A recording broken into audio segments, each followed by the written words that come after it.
In a recent fit of, I don't know, on an impulse, I ordered a bunch of whiskies from Horny Pony. Now, I've seen the Macallan Classic Cut on Dan's shelves, albeit the 2022 release, from time to time, and I've wondered two specific things. One, what makes it classic? And two, what's a cut? Okay, I mean, heads, hearts, tails, cuts, maybe. That's what they mean, or maybe they don't. Either way, this particular one has me ever so slightly intrigued.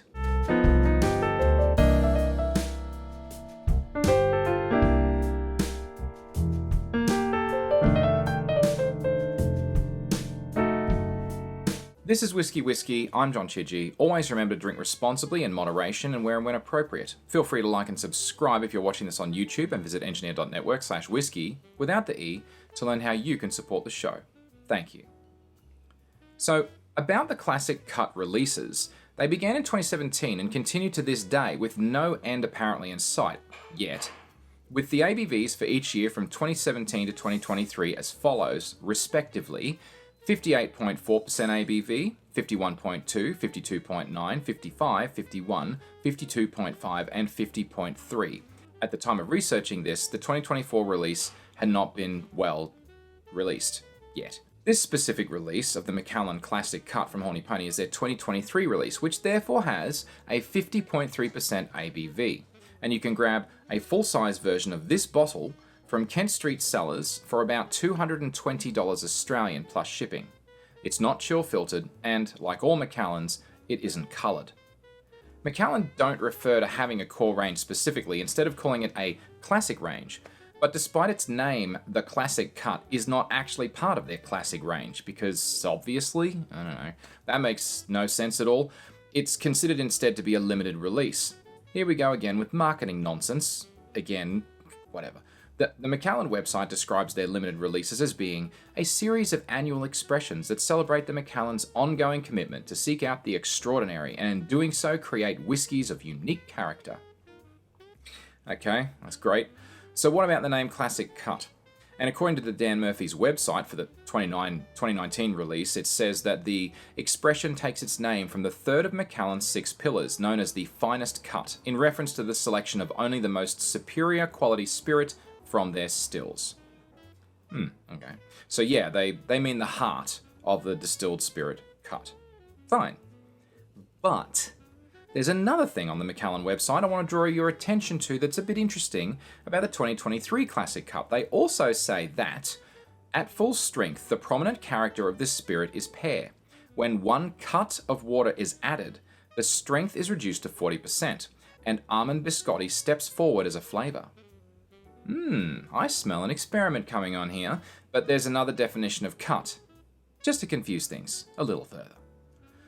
Anyway, either way you slice it, there's no real definitive reason why they call it Classic Cut. The Classic doesn't even line up with the product line naming. It's actually conflicting, and cut could refer to the first and second cuts when they're distilling, or it could be the addition of a cut of water, whatever that is, to change the flavour profile, since it's bottled well above the normal 40% to 45% range that Macallan normally bottle their whiskies at. I give up. Whatever. On the box, they also add, the Macallan Classic Cut has been created to showcase the role of ex-bourbon American casks in the Macallan's profile. The Macallan Whiskey Mastery team has created this expression, which perfectly complements the sweet lightness brought by ex-bourbon casks with the depth and complexity of the Macallan's sherry seasoned oak casks. Well, of course they did. Okay. The 2023 has quite a bit of the Macallan website, but it also has no specific tasting notes, at least not in the traditional sense. There's a bucket load of marketing rubbish, though, that I'm not going to subject you to. You're welcome. But if you look at the back of the box, it says the following about the 2023 release. The colour, a golden barley.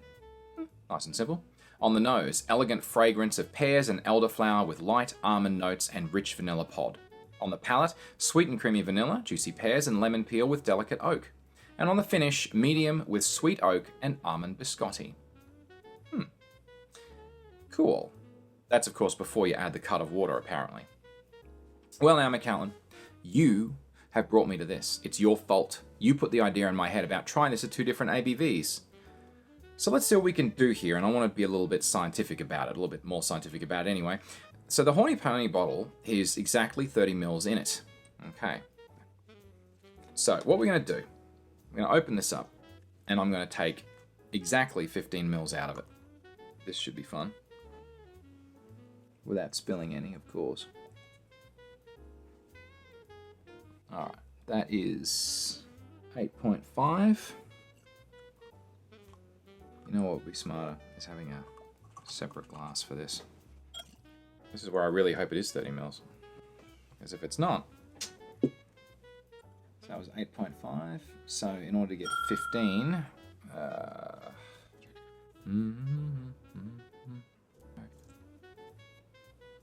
Another 6.5 mils. Now I should be able to do that in my head, right?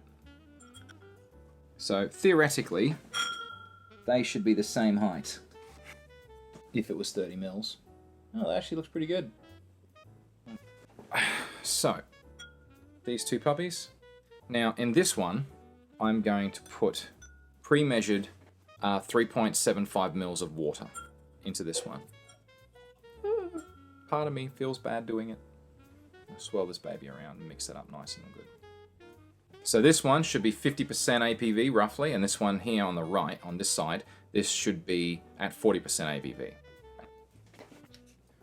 Now, in the interest of testing this the right way round, I want to start with the lower ABV before I flick to the higher ABV, for the risk, for the to make sure that I don't risk desensitizing my taste buds with a higher ABV. And I'm going to cleanse my palate in between, and we'll see if the tasting notes are on the money or not, and of course whether my nose and palate are up to the challenge. Anyway, all right. So it's unfair to look at the watered one and look at color. Hang on. So I'd say in terms of color of the full strength out of the box, that is a golden color, I would say. That's fair to say. Now we're going to look for some legs on this one. I'm not looking at the color or the legs on the one I just watered down. That would seem unfair. Wow. Lots of very, very small drops forming, and they are barely moving. Oh, that's a good sign. Let's go to our taste test. So I smell, this is the 40% ABV. Let's see what we get on the nose. She smells like a Macallan, that's for damn sure. That sherry note I mean, all I smell is Macallan. I smell Macallan, which is good since it's a Macallan. I do get a little bit of pear, I have to admit. This is on the diluted one, right? I don't know about biscotti. I find that to be a reach, I'm afraid. I can smell some almond, though. Since they call out differences on the pear, on the nose, let's go to this one and see how different it is. Oh, that is quite different, actually. I can't smell the pear on this. Well, I'll be damned. Their notes are actually true. This one, the vanilla, is far more overpowering, and there's a lot less of that Oloroso. Like the 40% version, it smells more like a 12-year Macallan Sherry Oak. I'm not joking. This one really does smell very much like my 12-year Sherry Oak that I love. Whereas this one does not. It's a much more subdued nose on it. That's really interesting. All right, let's see what we get on the palate. I'm really curious. This is the 40% version.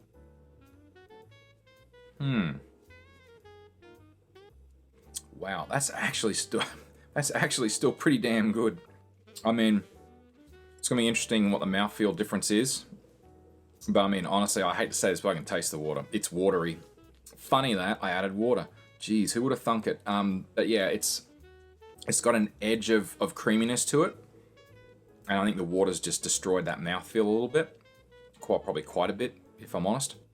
It's got a decent finish. I mean, despite that, there's an oakiness on the finish. It's got a delightful, just warming sort of a burn. It's not harsh at all. It's, and on the palate, the lemon, it's got this nice lemon kind of it's got a nice lemony tang to it. Jeez, it's not bad, eh? Vanilla too. I am quite surprised. I mean, to me, out of 15 mil, nearly 4 mils of water, that's quite a dilution. I expected it to destroy it, but it hasn't really. Well, I haven't tried the 40% yet, but I mean, That's still quite decent, eh? That is not bad. It's definitely more subdued than a 12-year sherry oak would be. That's for damn sure. I am getting some of that almond notes, that oakiness, vanilla, definitely. And that lemon peel is kind of delightful, actually. So, putting this fella down. Sit there for a bit.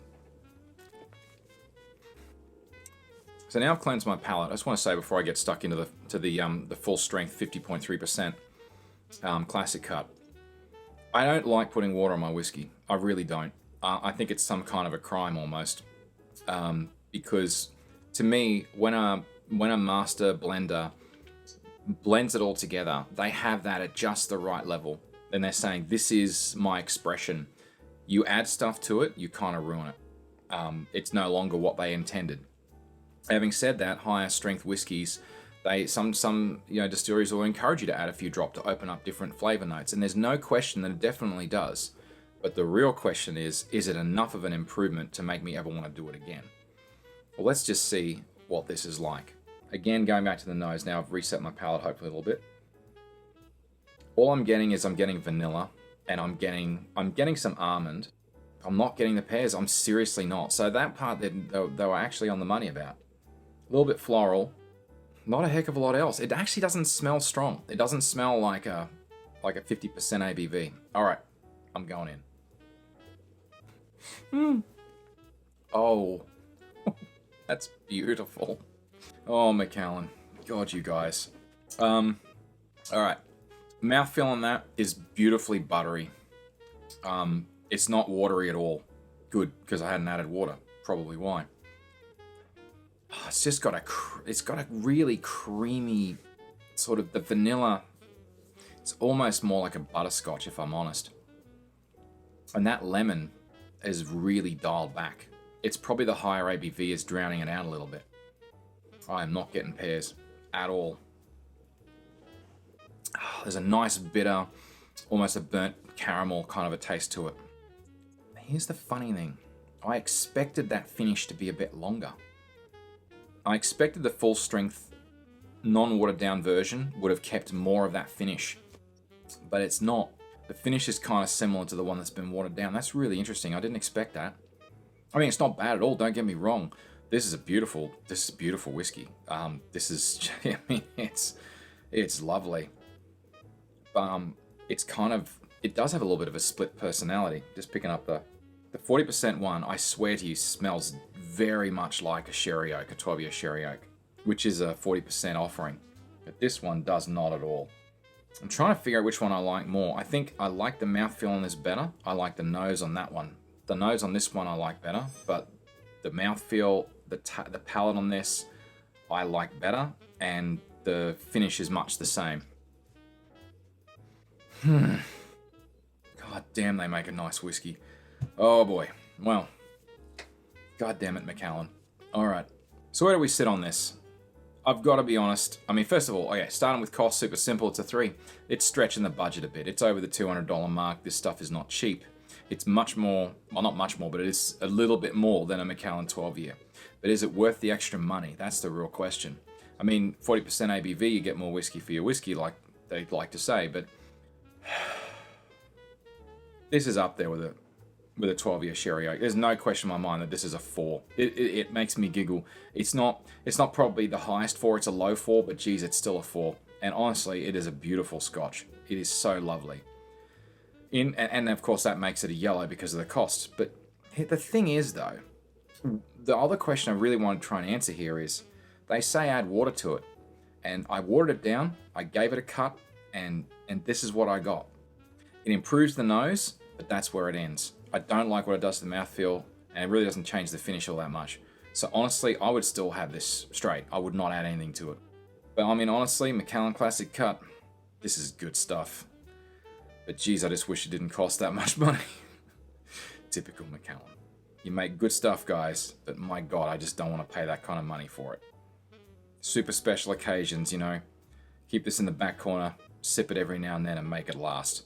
And with that, cheers. See you next time.